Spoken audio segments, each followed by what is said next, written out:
আল্লাহ পাক রব্বুল আলামিন সময়ের শপথ করেছেন সময়ের গুরুত্ব বোঝানোর জন্য। সুবহানাল্লাহ বলেন। আল্লাহ বলেন ওয়াল আসরি ইন্নাল ইনসানা লাফি খুসর ইল্লাল্লাযীনা আমানু ওয়া আমিলুস সালিহাতি ওয়া তাওয়াসাউ বিল হাক্কি ওয়া তাওয়াসাউ বিস সাবর। আল্লাহ পাক রব্বুল আলামিন বলেন ওয়াল আসর, আসরের শপথ, যুগের শপথ, সময়ের শপথ। আসর শব্দের বিভিন্ন অর্থ আছে। আসর শব্দের অর্থ হচ্ছে যুগ, আসর শব্দের অর্থে আসরের সময়, আসর শব্দের অর্থ হচ্ছে শুধু সময়, সময়ের শপথ। আল্লাহ পাক রব্বুল আলামিন সময়ের গুরুত্ব বোঝানোর জন্য সময়ের নামে শপথ করে বলেছেন ইন্নাল ইনসানা লাফি খুসরিন, সমস্ত মানুষ ক্ষতিগ্রস্ত। 4 শ্রেণীর লোক ব্যতীত। কয় শ্রেণীর লোক ব্যতীত?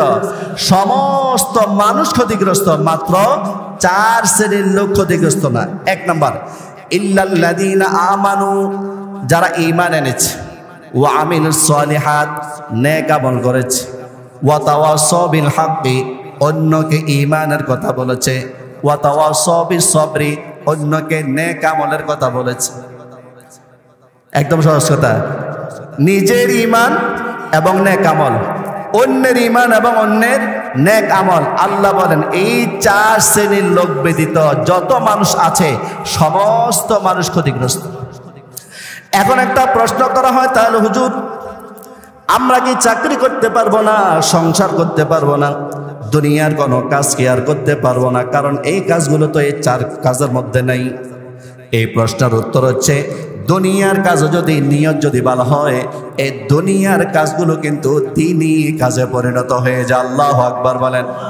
যেমন নাকি আপনি সংসার করবেন, আপনি সংসার যদি নিয়ত করেন আমি আমার স্ত্রীর খোঁজ পুরুষের জন্য খরচ চালানোর জন্য চাকরি করছি, আমি ব্যবসা করছি, আল্লাহ পাক রব্বুল আলামিন আমার কাঁধের উপর দায়িত্ব দিয়ে দিয়েছেন আমার স্ত্রীর দায়িত্ব পালন করার জন্য, আমি টাকা পয়সা রুজি রোজগার করছি, আল্লাহ আমাকে সন্তান দিয়েছেন, সন্তানের দায়িত্ব পালন করার জন্য আমি দুনিয়ার কাজগুলো করছি, অন্য কোনো নিয়ত নাই। তাহলে বোঝা গেল এই দুনিয়ার এই কাজটুকু নিয়ত পরিবর্তন করার কারণে দুনিয়ার কাজটুকু দ্বীনি কাজে পরিণত হয়ে গেল। আল্লাহু আকবার বলেন। আবার অনেক সময় দেখা যায় দ্বীনি কাজ নিয়ত খারাপ হওয়ার কারণে কিন্তু দুনিয়ার কাজ হয়ে যায়।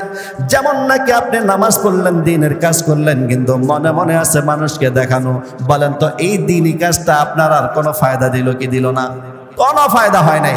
তাহলে ইন্নামাল আমালু বিন্নিয়াত, নিয়তের উপর সমস্ত আমল নির্ভর করবে আপনি আমলের সওয়াব পাবেন নাকি আমলের শাস্তি পাবেন। এই জন্য দুনিয়ার যত আপনি কাজ কারবার করবেন যদি হালাল হয়, আর নিয়ত যদি আল্লাহ তুমি আমাকে দায়িত্ব দিয়েছো স্ত্রী চালানোর, তুমি আমাকে দায়িত্ব দিয়েছো সন্তানের, তুমি আমাকে দায়িত্ব দিয়েছো পাড়া প্রতিবেশীর হক আদায় করার, তুমি আমাকে বিভিন্ন ধরনের দায়িত্ব দিয়েছো, এই দায়িত্ব পালন করার জন্য আমি হালালভাবে দুনিয়ার কাজগুলো করতেছি, তাহলে আপনার দুনিয়ার যত কাজ কারবার আছে সমস্ত কাজ কারবারের বিনিময় আল্লাহ তাআলা সওয়াব দান করবেন।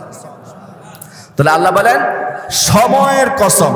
তা আমি এই জন্য বলছি আমাদের 5 নাম্বার কারণ হচ্ছে সময় একটা অমূল্য সম্পদ, এই সময়কে আমরা 31st নাইটে গিয়ে নষ্ট করব না।